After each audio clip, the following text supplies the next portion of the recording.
Dame in gospodje, reporter Milan sem ponovno na sedi resnice in danes imam dva zanimiva gosta v studiu. Govorili bomo namreč o novi pobudi, o novem zakonu, ki naj bi po novem med vožnjo z avtomobilom prepovedal tudi kajenje. In zato sem povabil na eni strani predstavnika Ministrstva za promet in zveze, gospoda Klineta, ki nam bo o tej pobudi več povedal.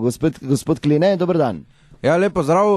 No, jaz moram povedati, to je pač neka inicijativa, je prišla in mi seveda odločno podpiramo tudi to inicijativo. Glejte, mi smo nekak ta varnostni pas se nekak prijel, ne, ljudje se pasajo, mobitele smo skoraj da že izkorenili, ne, to je še zdaj zadnja ta črna pika, bom rekel, da še to odpravimo z avta, ker vi morate vedeti, ne vem, ljudje, ko kadijo, stresajo skozi okno in ko stresajo skozi okno, gledajo skozi okno, ne, in to je, recimo, ko si prižigajo cigaret, gledajo cigaret, ko si prižigajo, ko stiskajo oni električni vžigalnik, ne, gledajo tja dol in to je sekunda, ki lahko pomeni življenje in smrt, ne, in to sekundo bi mi radi tudi odpravili, ne.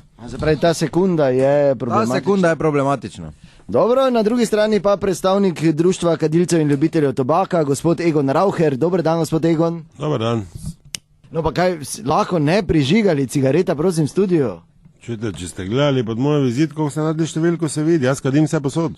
In ne me vabiti, bolj jaz moram kaditi. No dobro, gospod Rauher, pa minuto, pa lahko minuto počakate. Ja, prosim, ne, no. No, teba sem pač malo nervozen, ne. No, povejte, kaj vi pravite o tej inicijativi? Da je to bedarija, velika. Čujte, nas so izrinili že vse posod. Kaj smo mi zdaj manj vredni, pol vredni občani, ali kaj? Kaj še zdaj človek več v avtu ne bo smel delati? Čujte, pa kaj ste vi normalni, ali kaj? Jaz recimo ne vem voziti, če ne kadim, ker sem nervozen. Jaz sem nervozen, jaz moram kaditi v avto.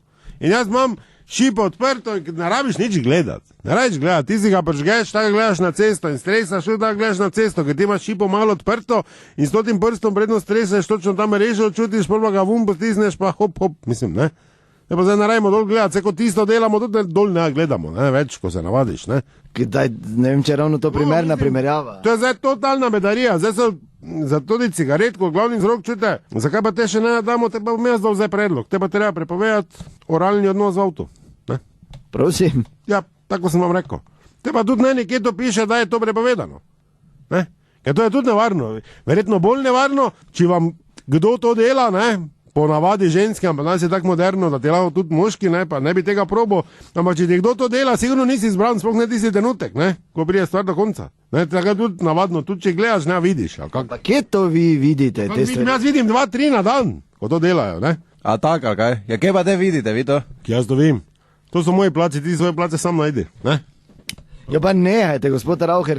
Ja, počekam enega 3 minute, mimo, jaz ne moram kaditi. Dobro, v redu. Skratka, vi ste proti temu, gospod Kline to zagovarja. Glede, mi na ministrstvu zdaj vseh teh banalnih stvari res ne moremo obravnavati, ne. Ja, to ni banalno. To je, čujte, jaz sem pri 130 na avtocesti videl, ko je on njej to delo. Jo zadovoljavno, tak način v avtu, ne. Ja pa dobro, no, se zdaj ni važno, kdo komu dela, ne. Ja, recimo je važno, ker je on vozil. Dobro, no, gospod Rauher, hvala lepa, do naslednjič ne pozabite, resnica ni plenica, pa vendar marsikomu smrdi.